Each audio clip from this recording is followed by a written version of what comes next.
ओम शांति।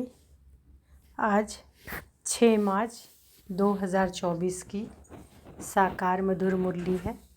आज की मधुर मुरली में बाबा बोले, मीठे बच्चे, तुम्हारी अब वानप्रस्थ अवस्था है, क्योंकि तुम्हें वाणी से परे घर जाना है, इसलिए याद में रहकर पावन बनो। तुम्हारी अब वानप्रस्थ अवस्था है, क्योंकि तुम्हें वाणी से परे घर जाना है, इसलिए याद में रहकर पावन बनो। प्रश्न है, ऊंची मंजिल पर पहुंचने के लिए किस बात की संभाल जरूर रखनी है? उत्तर है, आँखों की संभाल करो। यही बहुत धोखेबाज है। क्रिमिनल आँखें बहुत नुकसान करती है, इसलिए जितना हो सके अपने को आत्मा समझ बाप को याद करो। भाई भाई की दृष्टि का अभ्यास करो।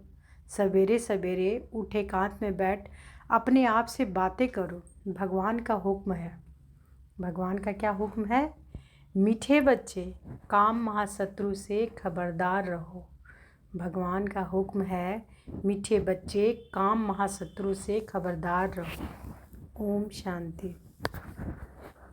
मीठे मीठे रूहानी बच्चे यह तो समझ गए हैं, क्योंकि यहाँ समझने वाले ही आ सकते हैं। यहाँ कोई मनुष्य नहीं पढ़ाते हैं, यह तो भगवान पढ़ाते हैं। भगवान की भी पहचान चाहिए। नाम कितना बड़ा है, भगवान, और फिर कहते हैं नाम रूप से न्यारा। नाम कितना बड़ा है, भगवान, और फिर कहते हैं नाम रूप से न्यारा। अब है भी जैसे प्रैक्टिकल में न्यारा।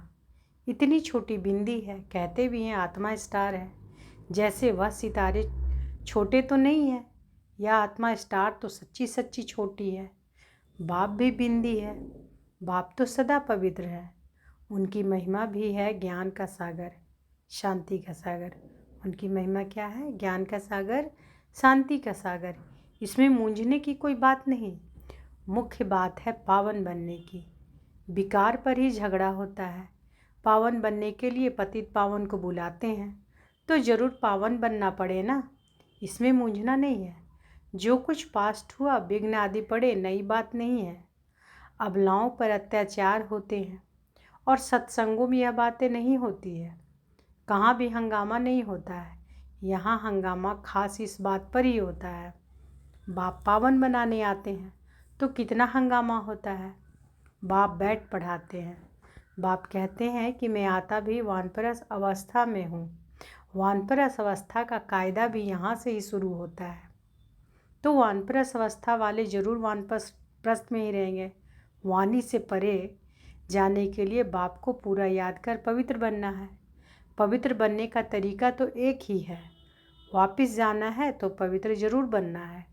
जाना तो सबको है, 2-4 को तो नहीं जाना है। सारी पतित दुनिया को बदली होना है। इस ड्रामा का किसी को भी पता नहीं है। सतयुग से कलयुग तक यह ड्रामा का चक्र है। बाप कहते हैं कि अपने को आत्मा समझ बाप को याद करना है और पावन भी जरूर बनना है, तभी तुम शांति धाम और सुख धाम में जा सकेंगे। गायन भी है, गति सदगति दाता एक ही है। सतयुग में बहुत थोड़े होते हैं और पवित्र होते हैं। कलयुग में है अनेक धर्म और अपवित्र हो पड़ते हैं। यह तो सहज बात है और बाप पहले से ही बता देते हैं। बाप तो जानते हैं कि हंगामा होगा जरूर। ना जाने तो युक्तियाँ क्यों रचे कि चिट्ठी ले आओ कि हमको ज्ञान अमृत पीने जाना है। जानते हैं कि यह झगड़ा होने के भी ड्रामा में नूंद है। आश्चर्यवत अच्छी तरह पहचान कर ज्ञान लेते, औरों को भी ज्ञान देते, फिर भी अहो माया, उन्हों को तुम अपनी तरफ खींच लेती हो। यह सब ड्रामा में नूंद है। इस भावी को कोई टाल नहीं सकता। मनुष्य सिर्फ अक्षर कह देते हैं परंतु अर्थ नहीं समझते। बच्चे, यह बहुत ऊंची पढ़ाई है। मनुष्य सिर्फ अक्षर कह देते हैं परंतु अर्थ नहीं समझते। बच्चे, यह बहुत ऊंची पढ़ाई है। आंखें ऐसी धोखेबाज है, बात मत पूछो। तमो प्रधान दुनिया है। कॉलेजों में भी बहुत खराब हो पड़ते हैं। विलायत की तो बात ही नहीं पूछो। सतयुग में ऐसी बातें नहीं होती। वो लोग कह देते कि सतयुग को लाखों वर्ष हो गए।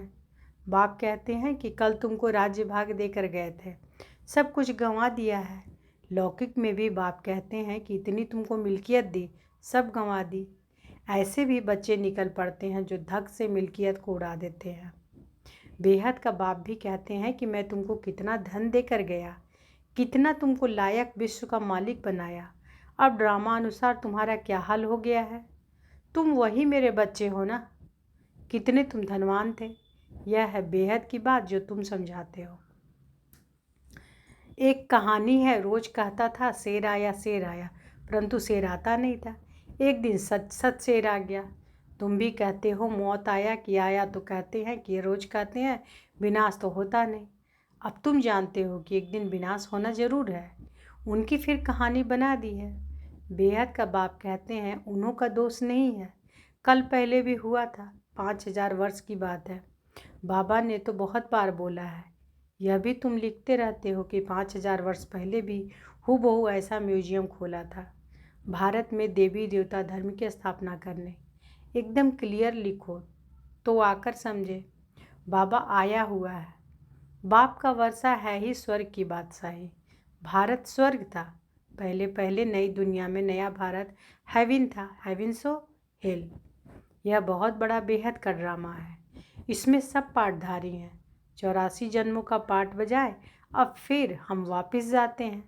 पहले हम मालिक थे, फिर कंगाल बने, अब फिर बाबा की मत पर चलकर मालिक बनते हैं। तुम जानते हो कि हम श्रीमत पर कल्प कल्प भारत को स्वर्ग बनाते हैं। पावन भी जरूर बनना है। पावन बनने कारण अत्याचार होते हैं। बाबा बच्चों को समझाते तो बहुत हैं, फिर बाहर जाने से बेसमझ बन पड़ते हैं। आश्चर्यवत सुनंती कथंती ज्ञान देवंती अहो मम माया, वैसे का वैसा बन जाते हैं और ही बदतर, काम विकार में फंसे और गिरे। शिव बाबा इस भारत को शिवालय बनाते हैं, तो बच्चों को भी पुरुषार्थ करना चाहिए। यह बेहद का बाबा बहुत मीठा बाबा है। अगर सबको पता पड़ जाए तो ढेर की ढेर आ जाए, पढ़ाई चल ना सके। पढ़ाई में तो एकांत चाहिए। सुबह को कितनी शांति रहती है। हम अपने को आत्मा समझ बाप को याद करते हैं। याद के सिवाय विकर्म विनाश कैसे होंगे। यही फुरना लगा हुआ है। अब पतित कंगाल बन पड़े हैं, फिर पावन सिरताज कैसे बने। बाप तो बिल्कुल सहज बात समझाते हैं। हंगामा तो होगा, डरने की कोई बात नहीं। बाप तो बिल्कुल साधारण है। ड्रेस आदि सब वही है, कुछ भी फर्क नहीं। सन्यासी तो फिर भी घर बार छोड़ गेरू कफनी पहन लेते हैं। इनकी तो वही पहरवाइश है। सिर्फ बाप ने प्रवेश किया और कोई फर्क नहीं। जैसे बाप बच्चों को प्यार से संभालते पालन पोषण करते हैं, वैसे यह भी करते हैं। कोई अहंकार की बात नहीं है, बिल्कुल साधारण चलते हैं। बाकी रहने के लिए मकान तो बनाना पड़े, वह भी साधारण। तुम्हें तो बेहद का बाप पढ़ाते हैं। बाप तो चुंबक हैं, कम है क्या। बच्चियां पवित्र बनती हैं तो बहुत सुख मिलता है। वह तो कह देते कोई शक्ति है, परंतु शक्ति किसको कहा जाता है वह भी समझते नहीं। सर्वशक्तिमान बाप है, वह सबको ऐसा बनाते हैं, परंतु सब एक जैसे तो बन न सके। सर्वशक्तिमान बाप है तो वह सबको ऐसा बनाते हैं, परंतु सब एक जैसे तो बन ना सके। फिर तो फीचर्स भी एक जैसे हो जाए, पद भी एक हो जाए। यह तो ड्रामा बना हुआ है। 84 जन्मों में तुमको वही 84 फीचर्स मिलते हैं जो कल पहले मिले थे। वही फीचर्स मिलते रहेंगे, इसमें फ़र्क नहीं हो सकता। कितनी समझने और धारण करने की बातें हैं। विनाश तो ज़रूर होना है। विश्व में शांति अभी तो हो नहीं सकती। आपस में लड़ते रहते हैं। मौत तो सिर पर खड़ा है। ड्रामा अनुसार एक आदि सनातन देवी देवता धर्म की स्थापना, बाकी धर्मों का विनाश होना है। एटॉमिक्स बम्स भी बनाते रहते हैं। नेचुरल कैलामिटीज़ भी होगी, बड़े बड़े पत्थर गिरेंगे जो सब मकान आदि टूट पड़ेंगे। कितना भी मजबूत मकान बनावे, फाउंडेशन पक्का बनावे, परंतु रहना तो कुछ भी नहीं है। वह समझते हैं कि अर्थक्वेक में भी गिर ना सके, परंतु कहते हैं कितना भी करो, 100 मंजिल बनाओ, परंतु विनाश होना है ज़रूर। यह कुछ भी रहेंगे नहीं। तुम बच्चे यहाँ आए हो स्वर्ग का वर्षा पाने। विलायत में देखो क्या लगा पड़ा है। इसको रावण का पंप कहा जाता है। माया कहती है कि हम भी कम नहीं। वहाँ जो तो वहाँ तो तुम्हारे हीरे जवाहरों के महल होते हैं, सोने की सब चीज़ें होंगी। वहाँ तो दूसरा तीसरा माड़ा मंजिल बनाने की ज़रूरत नहीं, ज़मीन पर भी खर्चा नहीं लगता, सब कुछ मौजूद रहता है। तो बच्चों को बहुत पुरुषार्थ करना चाहिए। कहाँ की बातें बाबा कर रहे हैं, सतयुग की बातें कर रहे हैं कि वहाँ हीरो जवाहरों का महल होता है, सोने की सब चीज़ें होंगी। वहाँ तो दूसरा तीसरा मंजिल बनाने की ज़रूरत नहीं, ज़मीन पर ही खर्चा नहीं लगता, सब कुछ मौजूद रहता है। तो बच्चों को बहुत पुरुषार्थ करना चाहिए, सबको पैगाम देना है। अच्छे अच्छे पंडे बन बच्चे आते हैं रिफ़्रेश होने के लिए, यह भी ड्रामा में नूंद है। फिर भी आएंगे, इतने सब आए हैं पता नहीं, इन सबको फिर देखूंगा व नहीं, यह सब ठहर सकेंगे व नहीं। आए तो ढेर के ढेर, फिर आश्चर्यवत भगंती हो गए। लिखते हैं कि बाबा हम गिर गए, अरे की कमाई चट कर दी, फिर कितना ऊंच चढ़ नहीं सकती। यह है बड़े ते बड़ी अवज्ञा। वो लोग ऑर्डिनेंस निकालते हैं, फलाने टाइम पर कोई भी बाहर ना निकले, नहीं तो शूट कर देंगे। बाप भी कहते हैं कि बिकार में जाएंगे तो शूट हो जाएंगे। भगवान का हुक्म है ना, खबरदार रहना। आजकल गैस आदि की ऐसी चीज़ें निकालिए जो मनुष्य बैठे बैठे फट से खलास हो जाए। यह सब ड्रामा में नूंद है, क्योंकि पिछाड़ी में हॉस्पिटल आदि रहेंगे नहीं। झट आत्मा एक शरीर छोड़ दूसरा लेती है, दुख क्लेश आदि सब छूट जाता है। वहाँ क्लेश आदि होता ही नहीं, आत्मा स्वतंत्र है। जिस समय पर आयु पूरी होती है शरीर छोड़ देती है। वहाँ काल होता नहीं, रावण ही नहीं है तो काल फिर कहाँ से आएगा। यह रावण के दूत है, भगवान के नहीं। भगवान के बच्चे तो बहुत प्यारे हैं। बाप कभी बच्चों को दुख सहन कर ना सके। ड्रामा अनुसार कल्प का 3 हिस्सा तुम सुख पाते हो। तो बाबा क्या कह रहे हैं कि बाप कभी बच्चों का दुख सहन कर ना सके। ड्रामा अनुसार कल्प का 3 हिस्सा तुम सुख पाते हो। बाप जो इतना सुख देते हैं तो उनकी श्रीमत पर चलना चाहिए, यह अंतिम जन्म है। बाप कहते हैं कि गृहस्थ व्यवहार में रह, अंतिम जन्म में पवित्र बनना है। बाप की याद से ही विकर्म विनाश होंगे। जन्म जन्मांतर के पाप सिर पर है, तमो प्रधान से सतो प्रधान जरूर बनना है।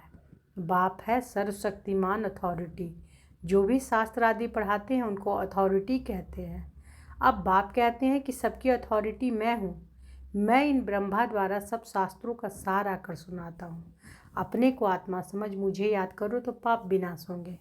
बाकी पानी में स्नान करने से पावन कैसे होंगे। कहाँ चुल्लू पानी, थोड़ा सा पानी होगा तो उनको भी तीर्थ समझ हट स्नान करेंगे। इसको कहा जाता है तमो प्रधान निश्चय। यह तुम्हारा है सतो प्रधान निश्चय। बाप समझाते हैं कि इसमें डरने की बात नहीं है, इसमें डरने की बात ही नहीं। अच्छा, मीठे मीठे सिक्की लदे बच्चों प्रति माता पिता बाप दादा का याद प्यार और गुड मॉर्निंग। रूहानी बाप की रूहानी बच्चों को नमस्ते। हम रूहानी बच्चों की रूहानी माता पिता बाप दादा को याद प्यार, गुड मॉर्निंग और नमस्ते नमस्ते नमस्ते। शुक्रिया बाबा, शुक्रिया। धारणा के लिए मुख्य सार पहला है, भगवान ने जो पवित्र बनाने का हुक्म दिया है उसकी कभी भी अवज्ञा नहीं करनी है। बहुत बहुत खबरदार रहना है। बाप दादा दोनों की पालना का रिटर्न पवित्र बनकर दिखाना है। बाप दादा दोनों की पालना का रिटर्न पवित्र बनकर दिखाना है। तो बाबा का क्या हुक्म है, भगवान का क्या हुक्म है, मीठे बच्चे काम महाशत्रु से खबरदार रहो। तो अवज्ञा नहीं करनी है। बाप दादा दोनों की पालना का रिटर्न पवित्र बनकर दिखाना है। दूसरा, ड्रामा की भावी अटल बनी हुई है, उसे जानकर सदा निश्चिंत रहना है। विनाश के पहले सबको बाप का पैगाम पहुंचाना है। वरदान बाबा दिए हैं, ज्ञान अमृत से प्यासी आत्माओं की प्यास बुझाकर तृप्त करने वाली महान पुण्यात्मा भव। ज्ञान अमृत से प्यासी आत्माओं की प्यास बुझाकर तृप्त करने वाली महान पुण्यात्मा भव। किसी प्यासे की प्यास बुझाना यह महान पुण्य है। जैसे पानी न मिले तो प्यास में तड़पते हैं, ऐसे ज्ञान अमृत ना मिलने से आत्माएं दुख अशांति में तड़प रही हैं। तो उनको ज्ञान अमृत देकर प्यास बुझाने वाले बनो। जैसे भोजन खाने के लिए फुर्सत निकालते हो क्योंकि आवश्यक है, ऐसे यह पुण्य का कार्य करना भी आवश्यक है। इसलिए यह चांस लेना है, समय निकालना है, तब कहेंगे महान पुण्यात्मा। स्लोगन है, बीती को बिंदी लगाकर हिम्मत से आगे बढ़ो तो बाप की मदद मिलती रहेगी।